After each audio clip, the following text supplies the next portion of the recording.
Do you think adding ALM and source control to Power Platform projects has actually made things better, or is it just like adding an extra overhead to things?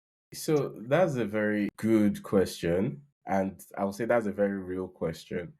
And it has always been the dream. Well, especially for people whose brains are activated when we're talking about pro code things.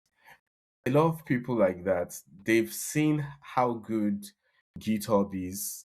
And for a long time, there had been that gap in low code solutions or say, Power Platform solutions. We were all excited when Power Platform introduced that option to make a solution, to tie a solution to a GitHub repository, basically. But even that one still fell short in some of the requirements that was very necessary or to make it seamless. I think it's just been the seamless story, making it seamless.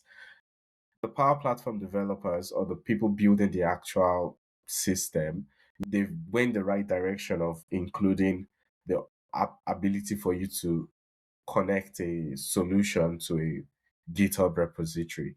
But the experience was still not seamless. And that's why you find that in a lot of places, they don't actually use the inbuilt one.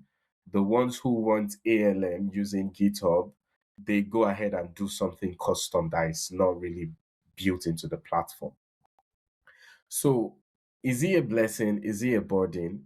I'll say it's a blessing because, and especially now that we're talking about AI doing a lot of things, right? We've heard of stories that says, well, AI deleted the production, deleted all the source code.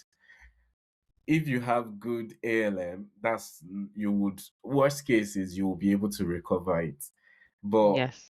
if you don't have that, say you've connected your Power Apps MCP agent, you've connected it to your app and it's making some changes and it goes ahead and delete loads of stuff. Now, if that solution is not GitHub backed, you'll find it difficult. Well, there's some form of version control already, so maybe you rely on that.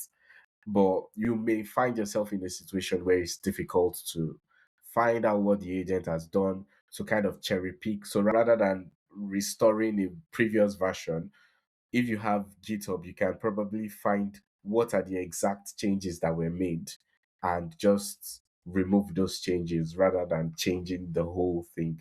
So it's a blessing.